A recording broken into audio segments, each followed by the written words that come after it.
কারণ ফ্যাসিবাদী কাঠামো বাংলাদেশে রয়ে গিয়েছে। আমরা অনেকেই বলেছেন যে শিক্ষা কমিশনের কথা বলেছেন।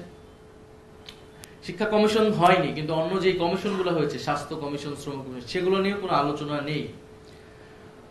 মাত্র 6টি কমিশন, যেগুলো নির্বাচনের সাথে সম্পর্কিত, যেগুলোর সাথে মূলত রাজনৈতিক দলগুলো সম্পর্কিত, ক্ষমতা সম্পর্কিত, সেগুলো নিয়েই সবার আগ্রহ, রাজনৈতিক দলগুলোর আগ্রহ। এই আলোচনাকে আমরা এর বাইরেই আনতে পারিনি।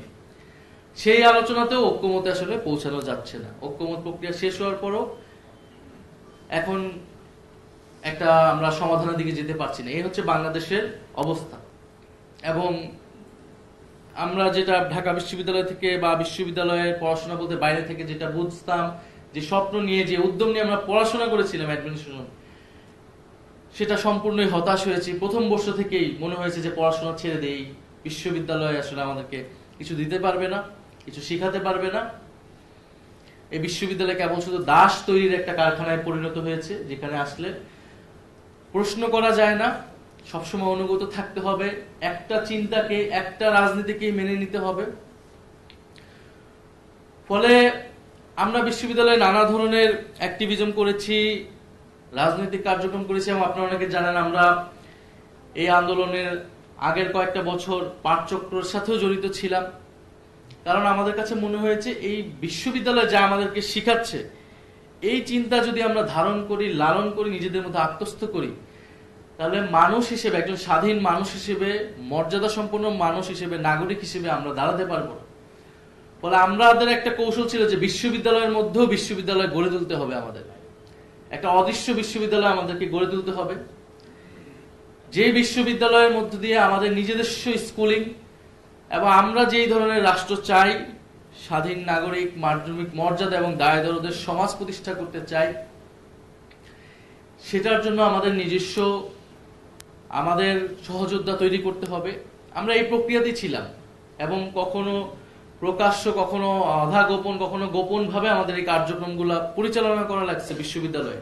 কারণ সেই স্বাধীন পরিস্থিতি বিশ্ববিদ্যালয়ে ছিল না যে আপনি কি নিয়ে কথা বলবেন, আপনি এই ফ্যাসিবাদী ব্যবস্থাকে, তার যেই পিছনে রাজনৈতিক ইতিহাস, বুদ্ধিভিত্তিক ইতিহাস, সেইগুলো নিয়ে পর্যালোচনা করার কোনো সুযোগ ছিল না। বিধায় আমাদেরকে এই প্রক্রিয়ায় এগোতে হয়েছে।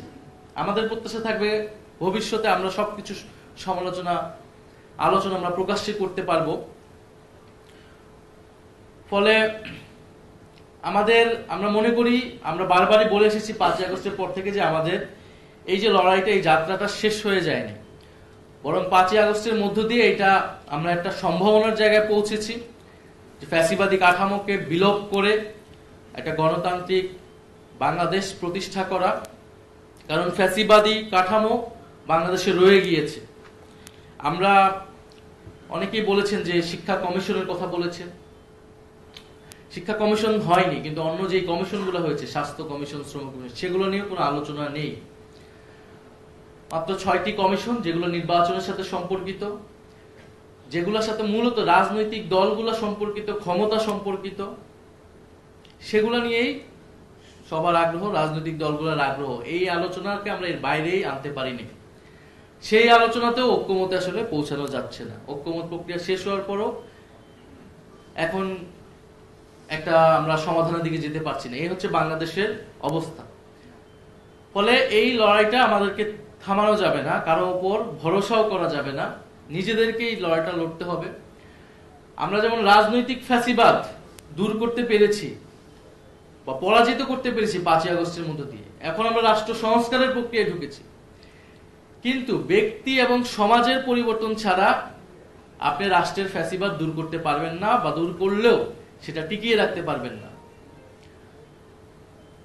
ব্যক্তির চিন্তার যেমন পরিবর্তন প্রয়োজন, আমাদের রাজনৈতিক ফ্যাসিবাদের পাশাপাশি যেমন সাংস্কৃতিক ফ্যাসিবাদ আমাদের চেপে বসেছিল, একইভাবে সামাজিক ফ্যাসিবাদ এবং ব্যক্তির চিন্তার ভিতরে যে ফ্যাসিবাদ রয়ে গিয়েছে, সেটার জন্য গুরুত্বপূর্ণ হচ্ছে বিশ্ববিদ্যালয়, গুরুত্বপূর্ণ হচ্ছে শিক্ষা ব্যবস্থা, আমাদের সাংস্কৃতিক চর্চা।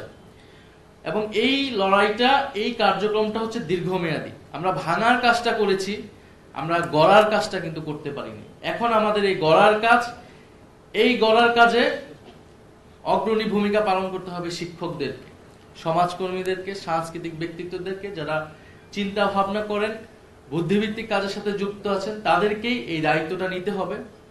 রাজনৈতিক দল হিসেবে আমরা সবসময় সামনে থাকবো, সেই রাজনৈতিক লড়াই আমরা চালিয়ে যাব। আমরা ভাঙতে পারবো খুব সহজেই, কিন্তু গড়ার কাজের জন্য কিন্তু আপনাদেরকেই এগিয়ে আসতে হবে, আপনাদেরকেই আমাদের প্রয়োজন।